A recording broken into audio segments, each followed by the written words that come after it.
Форма 2 менен келдиңизби? Ооба. Эмне муктаждык болду? Форма 2 менен олтуруп жакка келгенде.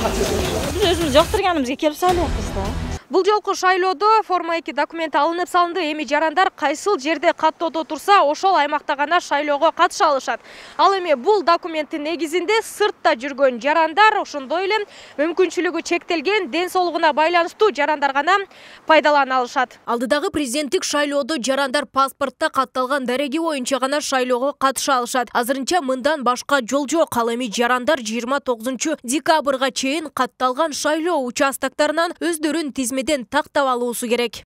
Форма 2 документин кимдер пайдаланат? Форма 2 документин только жанагы СИЗОдо жаткандар, больницада жаткандар ошол пайдаланса болот ушулар. Чет өлкөнүн жарандары, например, ушул жакта консульстволор бар, дипломатический мекемелер бар. Ошол жерге буларда 29 декабрга чейин барып, өзүнүн паспортун алып барып, ошол жерде мен катышам деп айтса болот да, катыштырат. Буга чейин парламенттик шайлоодо форма 2 документи бир топ башаламандыкка алып келген болчу. Анын натыйжасында өлкөдө революция жүз берип, шайлоонун жыйынтыгы жокко чыгарылган. Мындан улам алдыдагы өткөрүлүүчү президенттик шайлоодо форма 2 документин пайдалануу укугун жоюп салуу чечими кабыл алынган. Бирок мындай көрүнүштү жарандардын укугун четке кагуу деп сыпаттагандар бар. Буга себеп катары өлкөдө ички миграциянын саны жогору экени менен байланыштырышууда. Бул чечим туура эмес чечим деп эсептейм. Себеби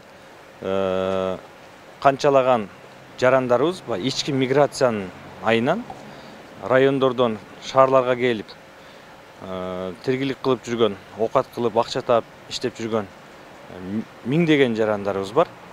Алардын укуктары автоматтык түрдө жанагы тебеленди десек болот. Алар эч качан жанагы өзүнүн айылына, районуна барып, акча коротуп, уақытысын бөліп шайлоого катышпайт.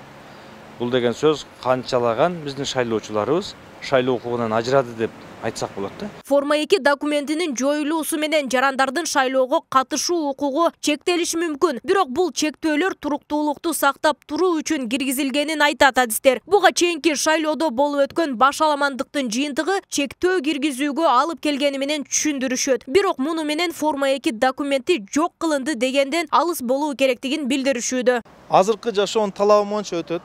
Эгер ошо форма 2-ни ала турган болсо, негизги саясий тараптардын, саясий мына айтканда кырдаалдын талабы ошондой болгон, форма 2-ни алып салуу.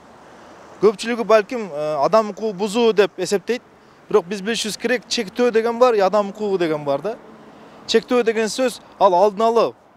Эгер ошол даже положительный мурунку болгон аракеттерде туура көрүнүш болсо, бирок кайсы бир жагын, себеп эмне дегенде форма 2-ни толук менен жок кылган жок да.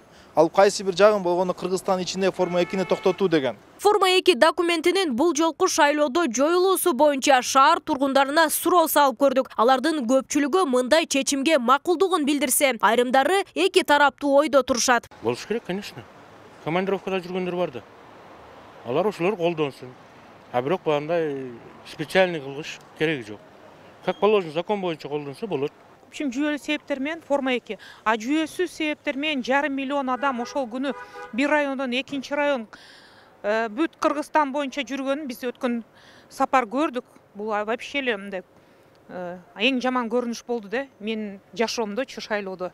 А так жүйелі себептермен ар түрдүү справкалардын жардамымен, пожалуйста, болсун форма 2. Ансыз да укук тебеленип калат, эгерде андай болсо дагы.